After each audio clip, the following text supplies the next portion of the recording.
हरे कृष्णा।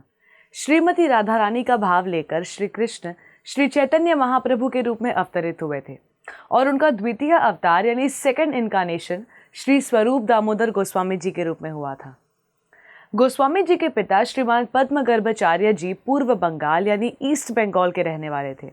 उनका विवाह श्रीमान जयराम चक्रवर्ती के पुत्री के साथ संपन्न हुआ था और विवाह के बाद वो दोनों बंगाल के श्री नवद्वीप धाम में रहने लगे। नवद्वीप में गोस्वामी जी के जन्म के बाद उनके पिता श्रीमान पद्म गर्भाचार्य जी शास्त्र अध्ययन करने के लिए काशी चले गए थे। श्री स्वरूप दामोदर गोस्वामी जी का लालन पालन उनके नाना जी के घर हुआ था और उनका नाम श्री पुरुषोत्तम आचार्य रखा गया था। जब श्री पुरुषोत्तम आचार्य जी को पता चला कि श्री कृष्ण चैतन्य महाप्रभु संन्यास ले चुके हैं, तब शोक से वो भर गए और तुरंत संन्यास ग्रहण करने का निर्णय ले लिया। संन्यास लेने के बाद उनका नाम श्री स्वरूप दामोदर गोस्वामी हो गया।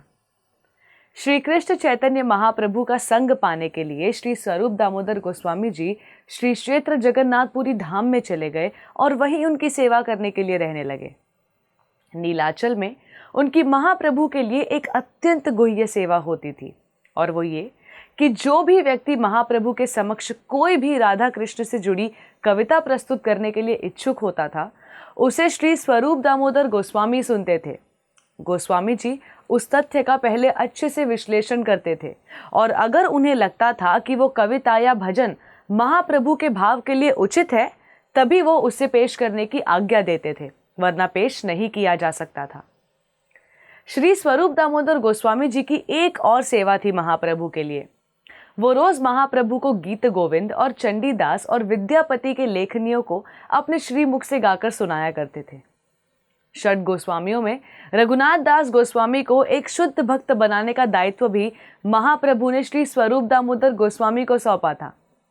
अपने लीलाचल वास के दौरान गोस्वामी जी स्वर्ग द्वार के निकट सतासन मठ में रहा करते थे और महाप्रभु के अंतिम 12 वर्ष की लीलाओं में गोस्वामी जी उन्हें गोपियों का श्री कृष्ण से विरह की वेदना को व्याख्या कर महाप्रभु के भाव को बढ़ाते थे। गोस्वामी जी का तिरुभाव आषाढ़ मास के शुक्ल पक्ष के द्वितीय तिथि पे हुआ था। आप सभी को श्री स्वरूप दामोदर गोस्वामी के तिरुभाव दिवस की हार्दिक शुभकामनाएं। धन्यवाद। हरे कृष्णा। ऐसे ही और भक्तिमय कार्यक्रमों के लिए देखिए हरे कृष्णा टेलीविजन और इसे प्राप्त करने के लिए आप अपने केबल अथवा DTH ऑपरेटर से संपर्क करें तथा और अधिक जानकारी के लिए आज ही डायल करें 7666 839 839।